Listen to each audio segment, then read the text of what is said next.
Maintenant, nous abordons la troisième et dernière partie de cet enseignement. Nous aurons recours, pour ce faire, à une deuxième page de schéma, donc à 3 petits schémas. Évidemment, ici, en cette troisième partie, nous entrons davantage dans des réalités spirituelles, mais nous ne faisons que les effleurer. Hein? Ce n'est pas ici le lieu de l'approfondissement. Mm-hmm. Bon, d'abord et avant tout, aujourd'hui, il y a, je dirais, une certaine mécompréhension de notions spirituelles. Dans la dévotion populaire, on voit souvent qu'on associe le cœur à la dimension affective. Tant et si bien que, descendre dans son cœur signifie, pour les gens, la plupart du temps, je dirais, ressentir. Hein? Descendre au niveau de son affectivité. Mm-hmm. Bon, prendre conscience de son affectivité. Eh bien, cela, oui, que l'affectivité soit intégrée dans l'expérience spirituelle, je n'ai pas de problème avec ça. Mais il y a ici quand même une méprise. À savoir que le cœur, il n'est pas traditionnellement réductible à la dimension affective, loin de là. Si on se réfère au premier schéma, on peut lire ceci. Le cœur est le centre de l'être. C'est la fine pointe de l'âme, l'esprit au sens paulinien, la conscience.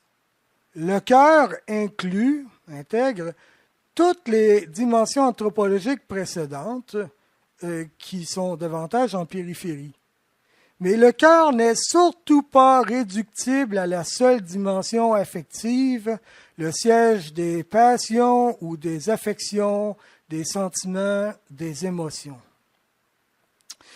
Il ne faudrait pas interpréter cette notion de cœur en un sens affectif superficiel. Le cœur est le centre profond de la personne, ses entrailles au sens biblique. Toujours au sens biblique, le cœur est le lieu où s'origine la décision personnelle. Ainsi, hormis l'aspect sentimental, l'intelligence et la volonté, puis on pourrait dire aussi la mémoire, sont concernés dans ce processus.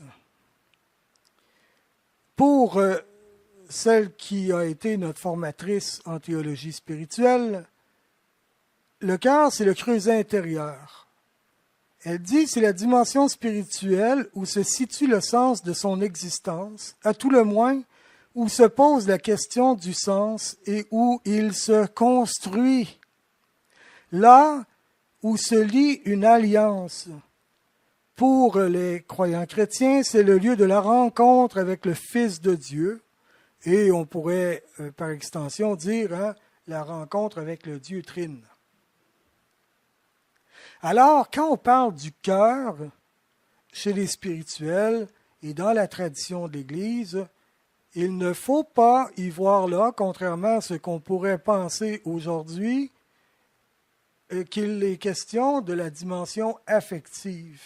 C'est beaucoup plus profond que ça. Hein? Beaucoup plus profond, mais plus profond dans le sens de plus élevé dans l'âme. Donc, les facultés supérieures de l'âme.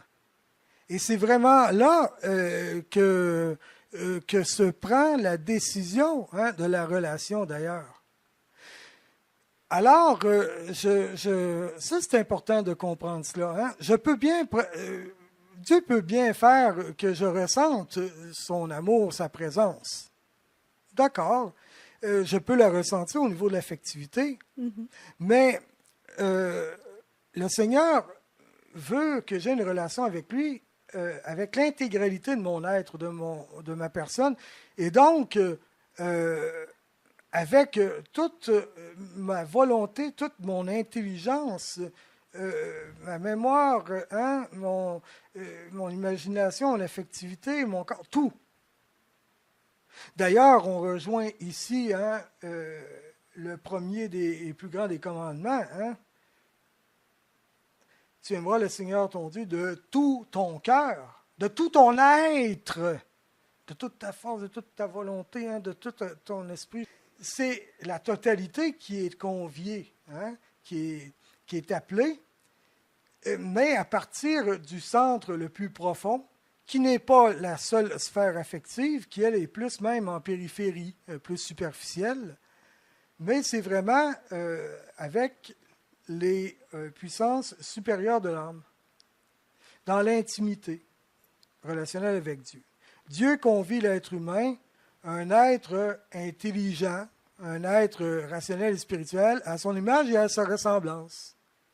Oui, il a une affectivité, et Dieu vit que cela était très bon quand il a fait l'être humain. Alors l'affectivité est très bonne, mais il ne faudrait pas penser que Dieu veut réduire la relation avec lui à la sphère sensitive, à la région sensitive de notre âme. Il veut un face-à-face conscient. Et cette conscience-là implique donc les facultés supérieures de l'âme, implique toute la personne. Voilà. Alors ça est une chose de dire à quelqu'un, écoute, tu ne peux pas vivre seulement ta relation à Dieu de manière cérébrale. Oui, de faire attention au rationalisme. Oui. D'accord. Mais ne développe pas une spiritualité du nez, je me sens, je sens, puis là je ressens. Attention, c'est très réducteur. Dieu veut l'intelligence, il veut la raison, il veut toutes les ondes de l'être en relation avec lui. Tant et si bien que si dans une expérience spirituelle, on vous propose de faire abstraction de l'une de vos facultés, eh bien, dites-vous qu'il y a peut-être un problème là. Ce serait l'indice d'un problème. Parce que Dieu convie tout l'être humain. Et ce qui est appelé chair dans l'être humain, qui est la tendance vers le péché, et la concupiscence, ce n'est pas une dimension anthropologique ou l'autre. C'est tout l'être humain, dans toutes ces dimensions anthropologiques, qui a une tendance vers le péché. Ce sont les séquelles du péché originel. Donc, tout est à sanctifier et en même temps traverse toutes les dimensions de l'être humain, la tension vers Dieu, une tension, une attirance vers Dieu. Alors, n'est donc pas à rejeter aucune des dimensions de l'être humain, aucune de ses facultés. Il faut les intégrer et que ce soit le plus équilibré possible. Alors, le cœur, là, ici, fait surtout appel, pas exclusivement, mais d'abord à ce qui est plus profond dans l'âme, les facultés supérieures, et qui englobe aussi ce qui est inférieur. Mais c'est à partir de ce qui est supérieur que va s'orienter, prendre la décision, se vivre la relation consciente. De faire attention à une conception purement cérébrale de l'alliance, oui, mais il y a un danger contraire à cette réponse. Tu sais, en réaction, il y aurait un extrême opposé qui serait dommage, qui serait celui de tout réduire à l'affectivité. Par contre, puisque l'affectivité est quand même importante dans la vie spirituelle, et qui a un travail à se faire là, notamment, pas seulement là, mais en particulier là, parce qu'on est dans des zones quand même plus en superficie, hein, qui sont plus la proie hein, de toutes sortes je dirais, de réalités hein, extérieures et tout ça. Hein, on est plus en superficie. Donc, l'affectivité, elle n'est pas la vague de fond nécessairement, elle peut être plus des fois la vague de surface, pour reprendre des images connues. Hein, bon, alors, mais puisque l'affectivité est importante, nous allons regarder ici, à partir de deux sources principales, comment on peut définir l'affectivité et ce qu'on peut en dire. Elle n'est pas à rejeter, elle est importante, mais voyons d'abord comment Charles-André Bernard l'a définit. L'affectivité est la résonance active dans la conscience de l'homme de sa situation par rapport à un extérieur. Il est clair que tout au long de l'histoire du sujet, se sont formés, eu égard à des objets, des personnes ou des valeurs, des affections particulières, hein, des attachements. Dans la mesure où la conscience les a accueillis et s'est laissée porter par elles, elles sont devenues des dispositions qui, semblables aux habitus, comme des habitudes, sont douées d'un dynamisme intrinsèque. Toute la question, alors, est de savoir si ce dynamisme des affections s'accorde au dynamisme fondamental de l'amour de Dieu. Si tel n'est pas le cas, elles doivent être considérées comme des affections désordonnées et la purification active consiste précisément à les rejeter. Là, ici, quand on parle de purification active, on fait référence, bien sûr, au concept de cheminement mis en relief par saint Jean de la Croix, en particulier, quand il est question hein, de la purification des sens. Bon. Les sens, eh bien, on y accole hein, la faculté inférieure de l'âme, hein, de l'affectivité et aussi de l'imagination. Hein, bon, peu importe. Alors ici, Charles-André Bernard nous explique bien que il y a comme une résonance intérieure à une situation extérieure. Puis, il y a eu donc des liens qui se sont faits dans nous, hein, des attachements, des affections. Puis, il se peut que certains attachements, certaines affections soient ordonnés vers notre fin, hein, qui est vraiment la relation à Dieu et ce à quoi Dieu nous appelle. Et il y en a qui peuvent, au contraire, aller à l'encontre de hein, cette finalité-là, cet appel-là. Lorsque ça va à l'encontre, c'est là qu'on parle d'affection désordonnée. Et ça, ici, c'est important, c'est une expression que nous allons retrouver chez les spirituels. Les affections désordonnées dont il faut être purifié. Là, hein? Bon. Et il y a un travail, je dirais, donc un ménage hein, qui se fait, vraiment, dans nos affections. Et il y a vraiment aussi une hiérarchie, une ordonnance hein, de nos affects, de nos affections. Alors ici, vraiment, Charles-André Bernard définit bien la chose. Puis quand il parle d'habitus, hein, qui a un dynamisme intrinsèque, c'est comme de dire que il y a des habitudes, hein, on dit à force d'habitude, hein, c'est comme si ça se fait de manière tout seul, autonome. C'est comme si ça a une certaine force, une certaine propulsion. Hein, ça nous mobilise. Hein. Oui. C'est comme un peu locomoteur. Ça agit un peu indépendamment de nous. Là. Ça nous pousse hein, dans un sens ou l'autre. C'est en ce sens-là qu'il dit, ben là, des fois, il y a des affections qui agissent comme ça, hein, à force d'être, je dirais, mises en valeur hein, dans notre vie. Eh bien, est-ce qu'on se laisse mener par nos passions désordonnées? C'est la question, hein, en fait. Tout à fait. Bon, voilà, quand on dit un dynamisme intrinsèque, c'est ça. Ça nous mène.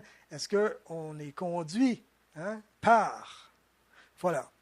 Maintenant, une autre référence plusieurs petits bouts de lecture en lien avec cette même référence.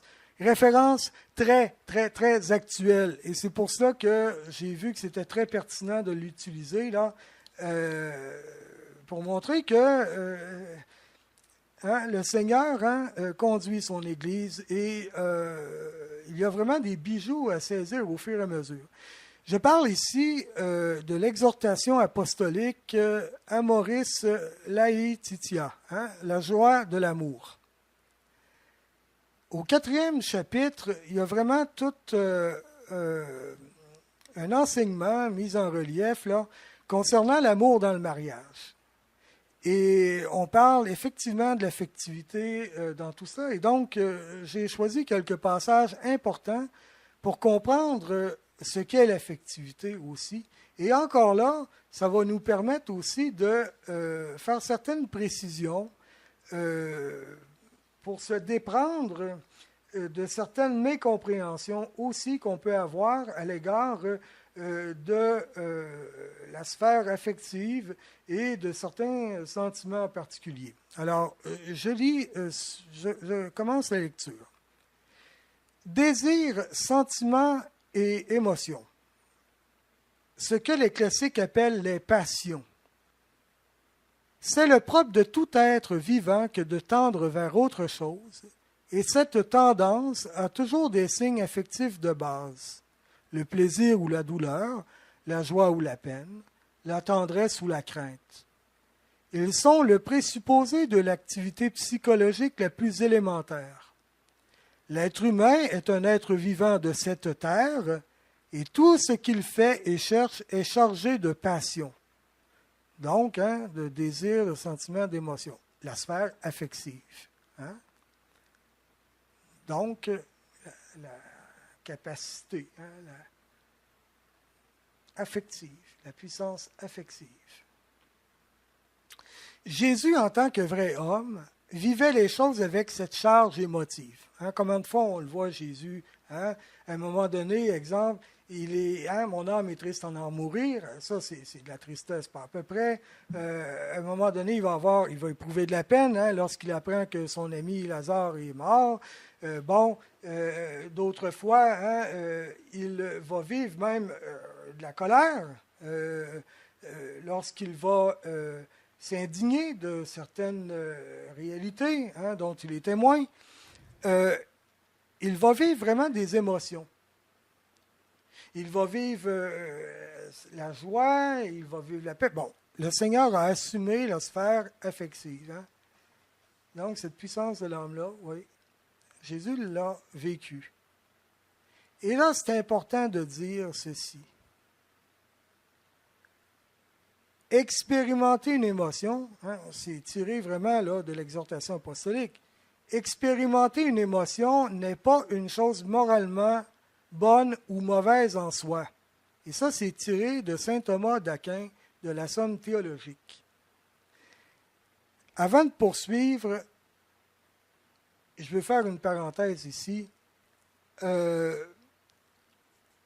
se méprend beaucoup dans notre manière de comprendre ce que saint Paul a mis en relief.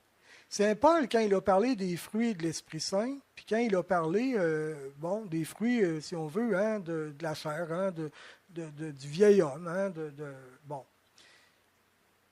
donc du mauvais esprit, disons ça comme ça. Bon. Eh bien, quand saint Paul parle des mauvais fruits, qui ne sont pas les fruits de l'Esprit Saint, oui, il va mettre en relief la colère.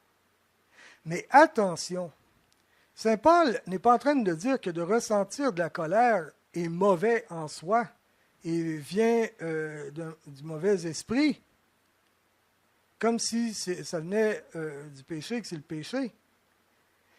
Il vise davantage, saint Paul, les actes consécutifs qui pourraient résulter de la colère et qui pourraient se traduire dans un péché. Mais le fait de ressentir l'émotion de la colère, ce n'est pas négatif en soi, c'est neutre. Et ça, c'est tellement important de comprendre cela aujourd'hui parce que, encore là, dans la dévotion populaire, dans la compréhension qu'on a de la spiritualité, on associe directement l'émotion de la colère à un mauvais fruit. Alors que l'émotion en soi est simplement une réaction intérieure, affective, à un stimuli extérieur. Hein? Et ça dit, oups, il se passe quelque chose à l'extérieur, hein, qui affecte. Hein? Donc, une résonance dans l'affectivité qui suscite une émotion. L'émotion, elle est neutre en partant. Je poursuis donc la lecture de ce paragraphe-là dans l'exhortation apostolique. C'est l'acte que l'on fait, motivé ou accompagné par une passion, qui est bon ou mauvais. Voilà.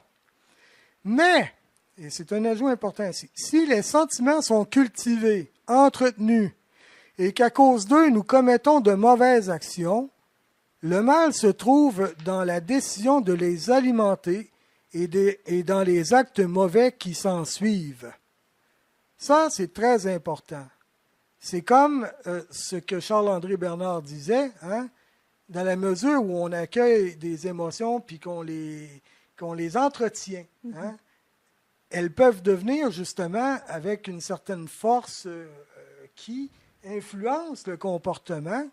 Et si ça influence négativement, eh bien, ce qui n'aura pas été correct, c'est non seulement le comportement incorrect qui va en découler, mais c'est le fait d'avoir entretenu ces émotions-là. Hein? Si quelqu'un entretient tout le temps de la colère, eh bien, il se peut qu'à un moment donné ou l'autre, la colère influence son comportement dans un sens qui ne serait pas le vrai bien. Eh bien, à ce moment-là, l'acte, son comportement serait mauvais, mais aussi le fait d'avoir entretenu le sentiment de la colère. Alors, il faut comprendre ici, donc, que il y a un détachement qu'on doit avoir par rapport à nos attachements. C'est important. Tout à fait. Oui, donc de remettre vraiment à Dieu que lui domine sur nos passions, nos émotions, hein, dans notre sphère affective. Et qu'on ne s'attache donc pas à telle ou telle affection, tel ou tel sentiment. Tu sais, il y a une certaine sainte indifférence à y avoir par rapport à ce que l'on ressent. En prendre compte et que cela nous indique quelque chose, certes, oui, mais on n'est pas qu'un paquet d'émotions en réaction. C'est très changeant. Voilà.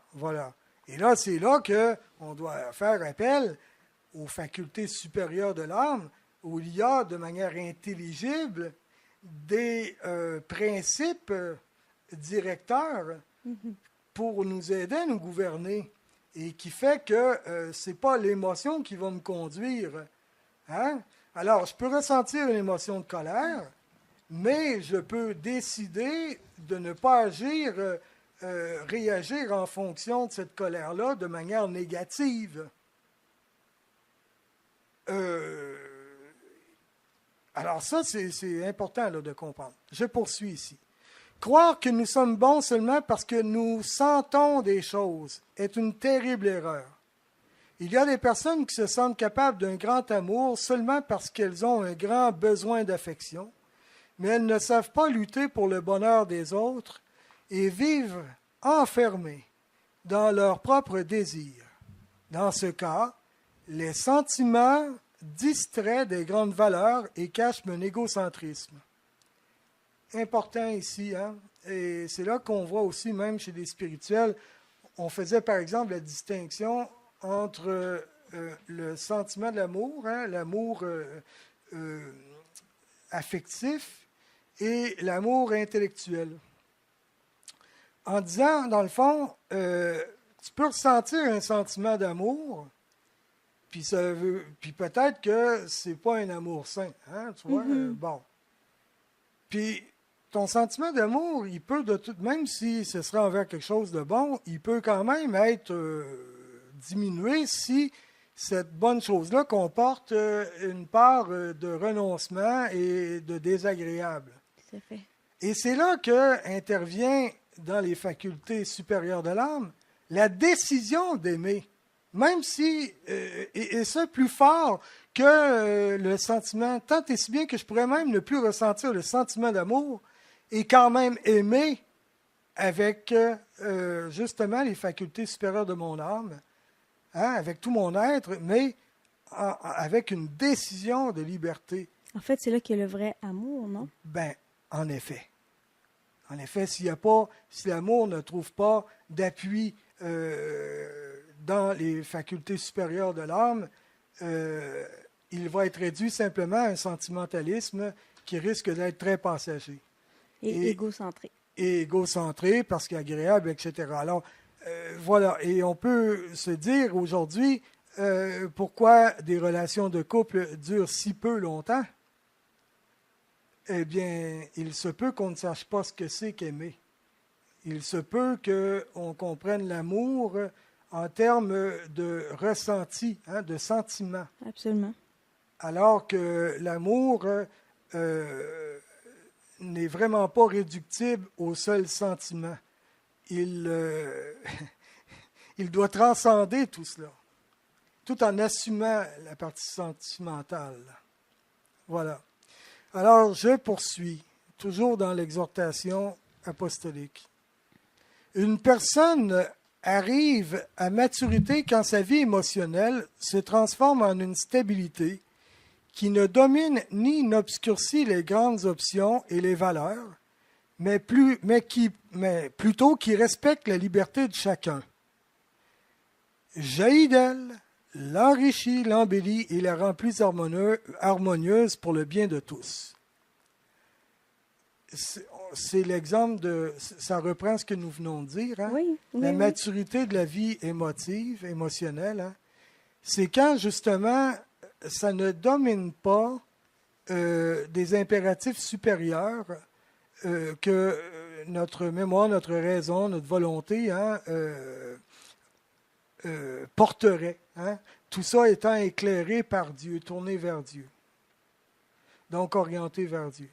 Et la vie émotionnelle, donc, être psycho-affectivement mature, veut justement dire, pas se laisser mener par ses émotions, être capable justement d'avoir une maîtrise comportementale et intérieure. Et intérieure sur, et vraiment de mettre de l'avant un agir conforme à des principes supérieurs qui ne dépendent pas de l'émotion du moment ou des simples événements qui font changer justement les sentiments vécus au quotidien. Bon. Cela exige un parcours pédagogique, un processus qui inclut des renoncements. Évidemment, on ne peut pas faire autrement. Si on est dominé par l'affectivité et qu'on ne la domine pas, eh bien, l'agir va être très vacillant, reflétant l'instabilité de la sphère émotive. Bon. Nous poursuivons. L'éducation de l'émotivité et de l'instinct est nécessaire, et pour cela, il est parfois indispensable de se fixer des limites. En vérité, on peut réaliser un beau parcours avec les passions, ce qui signifie les orienter toujours davantage dans un projet de don de soi et d'épanouissement personnel intégral qui enrichissent les relations. Cela n'implique pas de renoncer à des moments de bonheur intense, mais de les assumer comme entrelacés avec d'autres moments de dons généreux, d'attente de patience, de fatigue inévitable, d'efforts pour un idéal. Autrement dit, comment je dirais ça, on a à faire un travail d'éducation hein, au niveau de la sphère émotive, mais cela ne veut pas dire s'empêcher de vivre des bonheurs intenses. Mais cela étant dit, il faut accepter que ce n'est pas l'agréable en soi qui doit être recherché. Hein? parce que il va y avoir aussi, dans la vie de tous les jours, avec les aléas, aussi des moments désagréables, et il faut être capable de les assumer. La difficulté, c'est si on recherche l'agréable pour l'agréable comme une fin en soi, et qu'on définit ce qui est bon à partir de cela, eh bien, là, on va avoir un gros problème. Et je le dis, moi, je pense que le relativisme moral qu'on vit aujourd'hui dans notre société contemporaine peut résulter en une évaluation subjective, une évaluation affective des choses. Et on va trouver bien ce qui nous est agréable et on va trouver mal ce qui nous est désagréable. Et là, c'est comme si on fait juste rechercher l'agréable. Et ça, c'est l'ego qui est en recherche juste de ce qui ne lui déplaira pas. Et on reste donc comme des enfants. Et on ne devient pas des adultes. Bon, alors, voilà. Et là, je poursuis la lecture aussi. Benoît XVI a été clair à ce sujet. Puis ça, c'est une autre chose qu'il faut faire attention, même si on ne serait peut-être pas tant porté à y penser, mais c'est important aussi. Si l'homme aspire à être seulement esprit et qu'il veuille refuser la chair, ici, entendons là, les facultés inférieures de l'homme, comme étant un héritage simplement animal, alors l'esprit et le corps perdent leur dignité. Ici, ce qui est très concret et important, c'est de dire que oui, il y a un certain ordre et il y a les impératifs de la raison éclairés par Dieu, en effet. Mais il ne faut pas pour autant évacuer les parties inférieures de notre âme, de l'être, comme si on n'était qu'un pur esprit, un genre d'angélisme désincarné. Mm-hmm. Ce ne serait pas bon, ça. Ce serait une autre tendance à l'inverse. Une tendance inverse. Oui. Bon, évidemment que aujourd'hui, on doit se méfier davantage de vivre simplement comme un animal. Ce qui est commun avec les animaux, on a à s'humaniser puis à se spiritualiser, mais à être spiritualisé. Mais cela étant dit, il ne faudrait pas, sous prétexte de suivre Dieu, se désincarner d'une certaine manière. Voilà. Alors, je poursuis. Pour cette raison, l'homme ne peut pas non plus vivre exclusivement dans l'amour oblatif descendant. Il ne peut pas toujours seulement donner. Il doit aussi recevoir. Celui qui veut donner de l'amour doit lui aussi le recevoir comme un don. Et surtout, si on parle de l'amour de Dieu, eh bien, comment on pourrait donner ce qu'on n'a pas reçu? On est un réceptacle et on est fait pour être aimé de Dieu, l'aimer aussi, et aimer les autres avec l'amour de Dieu, de l'amour de Dieu, pour l'amour de Dieu, dans l'amour de Dieu. Alors, il y a comme ce que Thérèse Nadeau-Lacour parlait, la loi de la surabondance. Dieu nous remplit jusqu'à ce qu'on déborde, et cela déborder pour aller vers l'autre. Ce n'est pas un repli sur nous-mêmes du tout. Avec mon petit Dieu, puis l'amour qu'il me donne. Alors, ce n'est pas un repli sur soi, mais éviter le repli sur soi ne doit pas non plus être « je n'existe plus et je n'ai pas besoin, moi, d'amour ». Mm-hmm. Voilà. Cela suppose, de toute manière, de rappeler que l'équilibre humain est fragile, qu'il y a toujours quelque chose qui résiste à être humanisé, on pourrait dire divinisé, et qui peut déraper de nouveau à n'importe quel moment, retrouvant ses tendances les plus primitives et égoïstes. Toujours vigilance, toujours vigilance. Je poursuis. L'éducation des passions. L'être humain est appelé à la pleine et mûre spontanéité des rapports, qui est le fruit graduel du discernement des impulsions du propre cœur. Et là, il est question d'humaniser les pulsions. Bon, qu'est-ce à dire que la spontanéité n'est pas la tyrannie des passions, se laisser aller au gré des passions. C'est en discernant les impulsions, en les éduquant, qu'on peut quand même avoir de vrais rapports spontanés, mais avec une maturité, justement. Alors, l'éducation des passions n'enlève pas la spontanéité. Elle canalise, on pourrait dire ça comme ça, qui fait que ça demeure spontané, mais ordonné, canalisé. Bon. Nous poursuivons. La charité, là on parle vraiment de l'amour de Dieu, consiste justement à aimer plus qu'à être aimé. Définition thomiste. Très important ici à comprendre aussi. C'est pour ça que, si je poursuis, l'amour dépasse toute émotion. Nous le disions tout à l'heure. Ultimement, c'est un fait.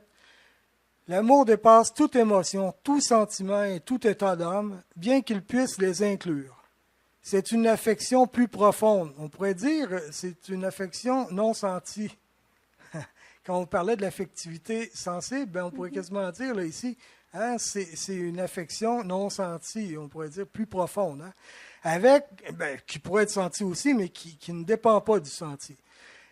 Donc, c'est une affection plus profonde avec la décision du cœur qui engage toute l'existence. Ainsi, dans un conflit non résolu, et bien que beaucoup de sentiments confus s'entremêlent dans le cœur, la décision d'aimer est maintenue vivante chaque jour, de s'appartenir, de partager la vie entière et de continuer à aimer et à pardonner. Évidemment, ici, on parle de la vie du couple et de l'appel de la famille. Bon, mais on le comprend ici, la décision du cœur qui engage toute l'existence, puis qui engage tout l'être, et c'est là les passions, les facultés supérieures de l'âme. Et en terminant cette lecture, dans l'exhortation apostolique, on nous le rappelle bien que rien de cela n'est possible si l'on n'invoque pas l'Esprit Saint. Alors en effet, ça nous prend la grâce de Dieu sans laquelle nos efforts seront vains. Tout à fait. Mais cela étant dit, je le dis tout de suite, comme l'a dit saint Augustin, Dieu, s'il nous a créés sans nous, il ne nous sauvera pas sans nous. Donc, même si ça prend la grâce de Dieu pour qu'il y ait un résultat réel, eh bien, Dieu, lui, il veut absolument notre collaboration active. On dit bien que la grâce suppose la nature et la perfectionne. Cela veut donc dire que Dieu demande que nous fassions notre part. Il demande notre collaboration. Nous n'avons pas à se croiser les bras en attendant la grâce de Dieu et qu'elle fasse tout. Cela étant dit, ultimement, il faut savoir que tous les progrès sont la résultante de la grâce de Dieu. Et bon, je crois que, je ne sais plus quel saint, quelle sainte, peut-être que c'est même Thérèse d'Avila, c'était une belle phrase résumée là, qui disait, eh bien, fais tout ce qui est en ton pouvoir, et en bout de la ligne, dis-toi que c'est Dieu qui aura tout fait. Soit qui aura passé par les capacités que tu as, qui viennent de lui, qui t'aura donné, évidemment, par la nature. Et soit qu'avec sa grâce, il te rendra davantage capable. Puis lui, ultimement, les bouts qui manquent, il peut les combler, et même de façon inhabituelle. Oui. Bon, alors, peu importe. Voilà. Nous en arrivons maintenant au deuxième petit schéma. Ici, le petit schéma est simplement pour nous montrer que dans la vie spirituelle, dans le cheminement spirituel, il y a une constante que nous retrouvons chez l'ensemble des spirituels qui est l'importance d'une intériorité croissante. Et donc, de la superficie vers le centre de l'être. Cela suppose donc un travail de la grâce divine en chacune des dimensions anthropologiques. Et c'est là qu'on peut voir qu'il y a des purifications, il y a une sanctification qui s'opère, il y a une ordonnance ou réordonnancement, un agencement, une articulation, une unification, ce qu'on a parlé tout à l'heure avec le travail de la grâce. Créé à l'image et à la ressemblance de Dieu, l'être humain, en partie défiguré, doit s'en remettre au travail du potier. Et dans ce travail-là, c'est une constante qui s'observe. La sanctification et tout ça, ce qu'il y a d'observable, c'est qu'il y a un mouvement d'intériorisation là. Bon. Et d'ailleurs, le dynamisme de sanctification et de purification selon le schème sanjuaniste, selon le schéma de Saint Jean de la Croix, peut se comprendre telle une conquête progressive par la grâce divine des différentes dimensions anthropologiques selon un certain ordre, donc à partir de l'extérieur vers l'intérieur. Bon, donc des cercles 1 à 7.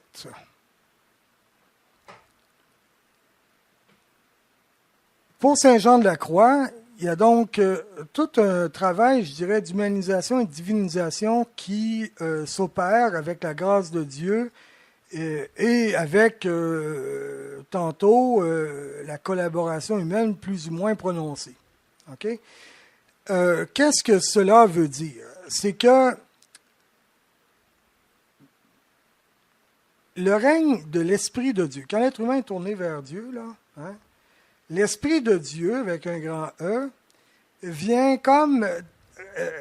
à la rencontre de l'être humain, vient comme éclairer, purifier tout ça, son esprit, et avec un petit E, et son esprit avec un petit E vient comme régner sur tout ce qui lui est inférieur, donc pour que tout soit finalement ordonné selon les vues de Dieu, selon l'Esprit de Dieu. On pourrait le dire inversement. Toutes les parties inférieures doivent être soumises à la raison, et la raison, avec la faculté de la mémoire, de la volonté, tournée vers Dieu, éclairée donc par Dieu.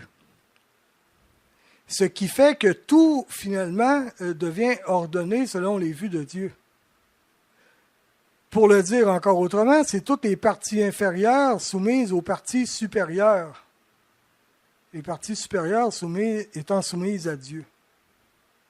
Ce qui fait que tout est soumis à Dieu. Ça, c'est ce qu'on retrouve dans la logique vraiment du cheminement tel que proposé par Saint Jean de la Croix. Est-ce que tu aurais quelque chose à dire, Marisol, à ce propos? Oui. Quand on parle des parties inférieures qui se mettent aux parties supérieures, on pourrait parler là de toute la vie morale, les passions qui sont ordonnées en fonction de la raison. Et là, il y a comme après ça un passage, la vie spirituelle, la vie de l'Esprit Saint qui règne sur notre esprit.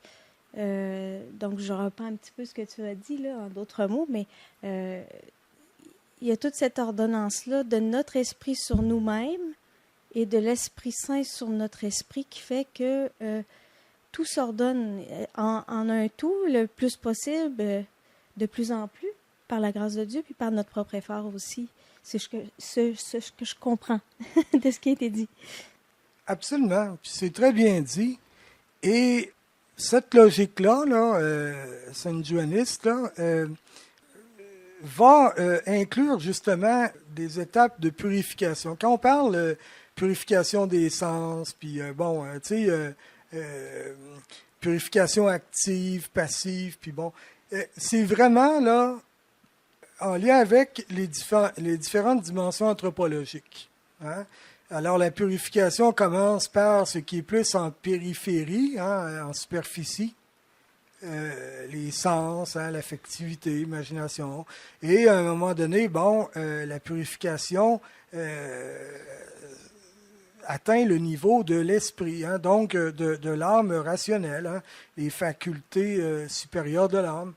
Et il y a tout, donc, là-dedans, on décrit le travail que Dieu fait, le travail que l'être humain doit faire aussi, et à certains moments, comme si le travail de l'être humain, même s'il est présent, il est moins important dans la transformation. C'est vraiment comme le tour de force de la grâce de Dieu à certaines étapes. Bon, alors peu importe, je n'entrerai pas dans toute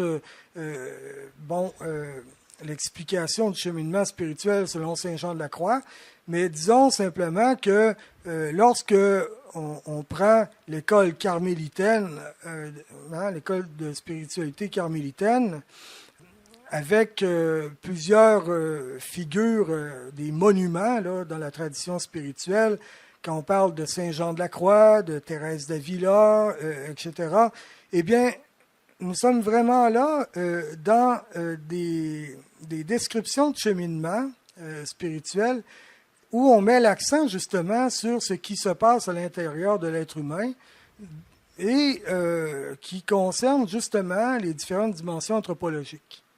C'est pour cela que, puisque c'est incontournable comme, je dirais, notion spirituelle dans la tradition spirituelle de l'Église, c'est pour cela que de bien connaître des bases de l'anthropologie classique va permettre justement de pouvoir entrer dans ces textes-là de spirituel et profiter de leur enseignement pour pouvoir le mettre en pratique, pouvoir le vivre nous-mêmes, etc. Alors, le but, là, c'est vraiment le cheminement. Et même des auteurs spirituels qui ne font pas partie de la tradition carmélitaine ont quand même mis eux-mêmes en relief l'importance aussi de certaines zones anthropologiques, certaines dimensions anthropologiques de l'être humain et de l'importance de certaines étapes de cheminement spirituel en lien avec des dimensions anthropologiques. Et quand on parle de ça, on pourrait parler par exemple de saint Ignace de Loyola, qui partage avec Thérèse d'Avila et Saint Jean de la Croix la vie suivante, à savoir que la fine pointe de l'union à Dieu, je dirais le summum, c'est dans l'union de volonté que ça se fait. Et cela conduit à un état d'alliance stable avec Dieu, pour reprendre les termes de Thérèse d'Avila, qu'on parle de mariage spirituel, etc. Bon, alors là, on est vraiment comme dans le centre plus de l'âme. Bon, et je précise ici tout de suite, si je ne l'ai pas fait avant, que là, j'ai pris un schéma, j'ai fait un schéma avec 7 cercles concentriques allant du plus extérieur au plus intérieur. Il ne faudrait quand même pas, même si on peut y voir une certaine analogie avec le château intérieur de Thérèse d'Avila, il ne faudrait quand même pas y voir, je dirais, une adéquation là, parfaite, là, Bon, elle, là, vraiment, les 7 demeures, n'est pas seulement concernée là des dimensions anthropologiques, est concernée là des opérations de Dieu, la contribution de l'être humain, etc., etc. Alors, ce serait tout à fait, je dirais, simpliste. Et même, ce serait erroné de prendre ce que j'ai, moi, mis en relief pour dire, voici, c'est ça, les demeures de Thérèse d'Avila. Non, c'est plus que cela, les demeures de Thérèse d'Avila, mais il faut quand même se dire que ce que nous aurons vu, nous, va nous aider à appréhender les demeures de Thérèse d'Avila et du château intérieur. Ça, c'est immanquable. Voilà. Maintenant, nous arrivons au 3e petit schéma. Je lis. La sanctification et l'union à Dieu, selon la modalité chrétienne de l'inhabitation, s'accomplissent par la grâce de Dieu, son amour, son Esprit Saint. Tout cela suppose évidemment la nécessaire collaboration active de l'être humain, ce que nous avions déjà dit antérieurement. Au plus intime de celui-ci, le Dieu trine fait sa demeure. Et de là, du cœur, il y a un rejaillissement vers l'extérieur, un rayonnement. Ça ici, c'est tellement important à comprendre. Oui, il est vrai qu'il y a une dynamique, on le voit dans le deuxième schéma, d'intériorisation croissante et d'aller habiter donc les profondeurs de notre être avec Dieu.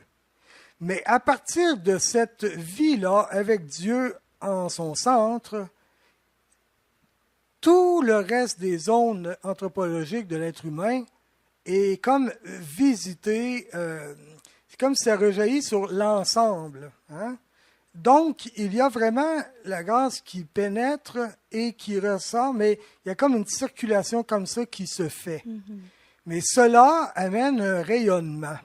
Tant et si bien que on pourra parler d'un rayonnement mystique, de la vie de Dieu en une personne, de telle sorte que quand on la voit, ce n'est plus elle qu'on voit, mais Dieu à travers elle, le Christ à travers elle. Saint Paul, ce n'est plus moi qui vis, c'est le Christ qui vit en moi. Bon, attention ici à une méprise possible. Le christianisme ne vise pas, excuse-moi pour le vocable, là, mais l'annihilation. L'annihilation, bon, merci. De l'être humain, de l'instance personnelle, de sa personne.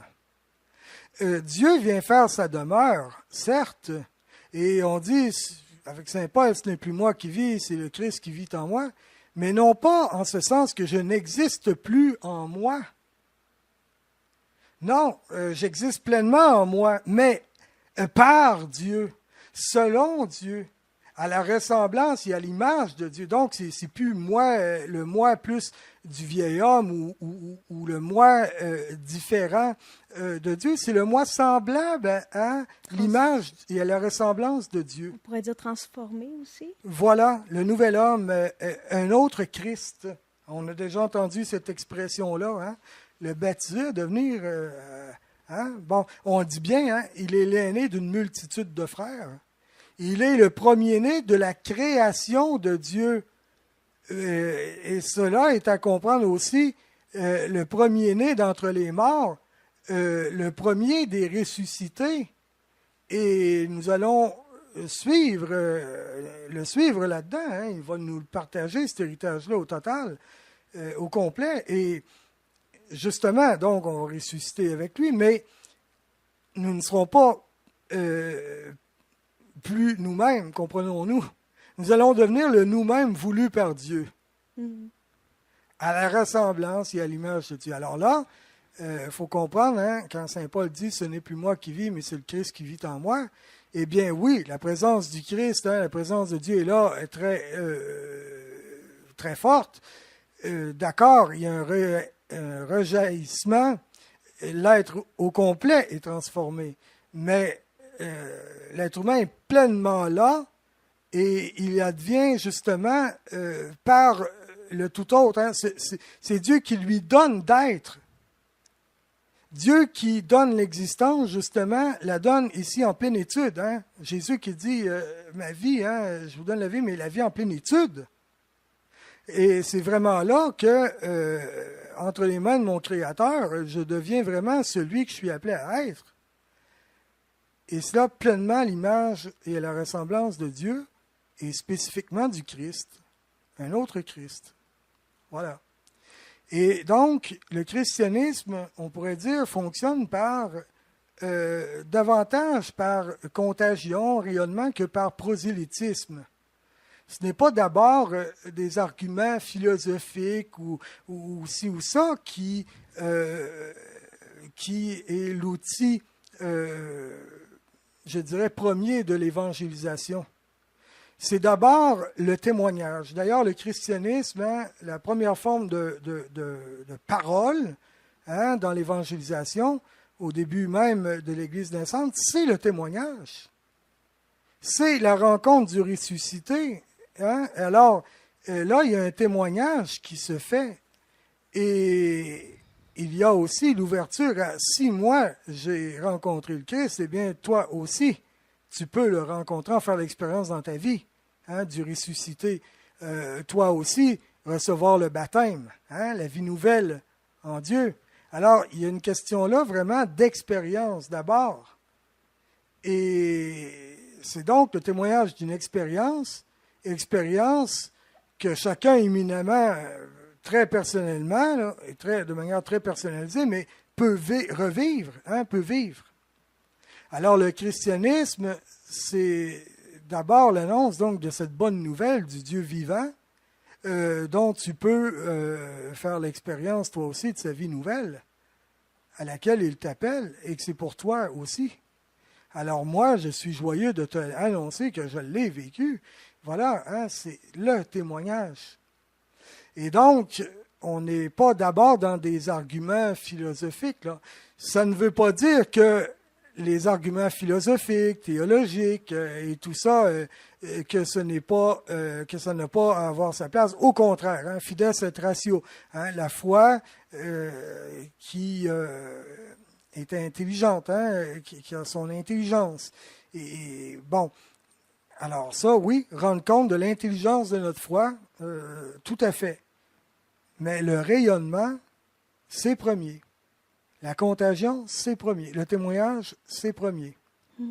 Et qu'à travers tout notre être, eh bien, ce soit justement le témoignage d'une présence autre, hein, celle du tout autre qui vient se faire le tout proche.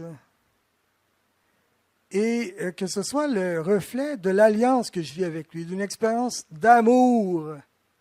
Un amour qui me transforme et qui rayonne.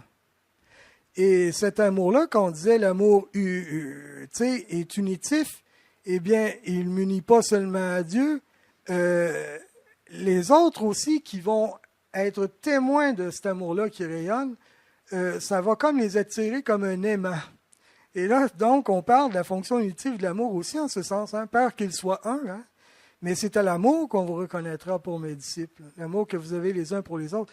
Hein, la communion des saints, hein, c'est la communion parfaite dans l'amour de Dieu, hein, pleinement au ciel. Bon, mais ici-bas, on a à en vivre le chemin, hein, l'itinéraire pour cela, la prémisse. Voilà.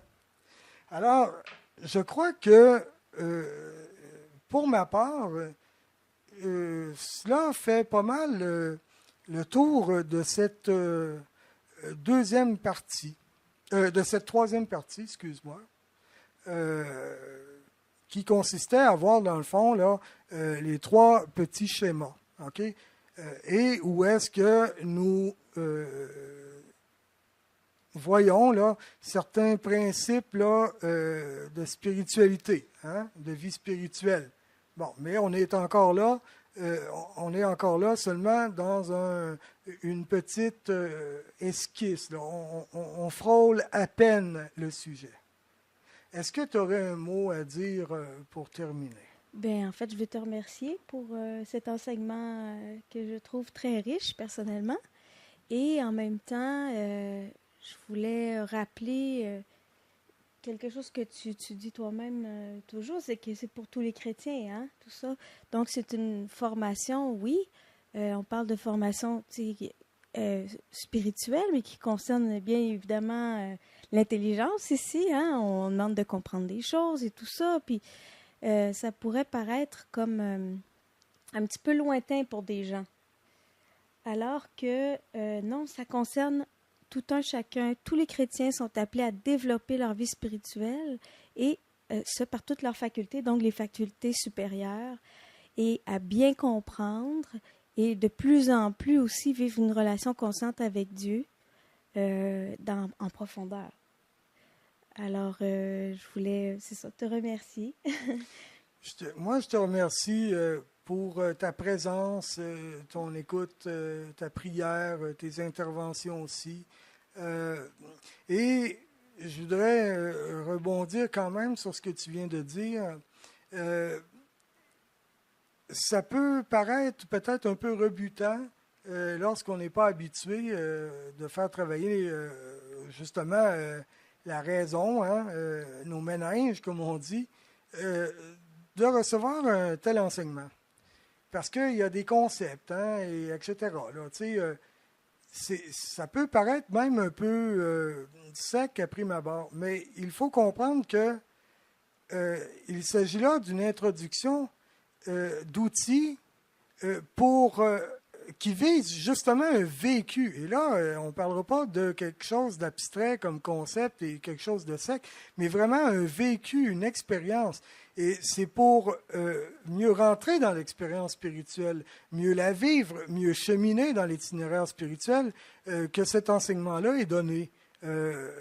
Pas parce que je prétends répondre à tout, là, mais simplement, je sais qu'il y a une utilité certaine pour pouvoir intégrer des réalités spirituelles, expérientielles dans notre propre vie de foi. Et il est vrai que c'est pour tout chrétien. Hein? Donc, ce type d'enseignement-là est important, justement. Et au fur et à mesure, hein, c'est comme apprendre l'enseignement des fois doctrinal. C'est peut-être pas premier, mais à un moment donné, c'est important de connaître quand même la sainte doctrine et puis tout ça. Tu sais. Eh bien, pourtant, à ce moment-là, je crois à ceci, cela. Bon, il y a des ceci, cela qui sont des fois très conceptuels. Ça nous paraît un peu théorique. Puis, bon, mais pourtant, vient un temps où c'est important parce que ce n'est pas qu'une connaissance abstraite, c'est qu'on est appelé à la vivre aussi. Alors, pareillement pour la sainte doctrine et tout cela, c'est pour intégrer tout ça, c'est pour un vécu. Et c'est ça, moi, que je trouve beau. Il y a toujours la finalité de la relation à Dieu. Ça part de là et ça revient à ce point de départ-là. Hein? Il n'y a pas d'autre raison que cela. Absolument. Il y a déjà énormément de matières dans ce qui a été dit qui peuvent être mises en application, qui peuvent avoir un impact pour tout un chacun, pour leur propre cheminement spirituel, là où ils en sont. Exactement. Et n'oublions pas que l'âme de toute chose, hein, c'est l'amour. Hein, dans tout le cheminement spirituel, je dirais, hein, l'exercice de vertu, si l'âme n'en est pas l'amour, eh bien, hein, ça ne vaut rien. Des actes de charité sans amour réel. Hein, bon, ce ne serait pas de la charité, je pense. Exactement. Et là, on est reconduit vraiment à l'hymne à la charité de Saint Paul.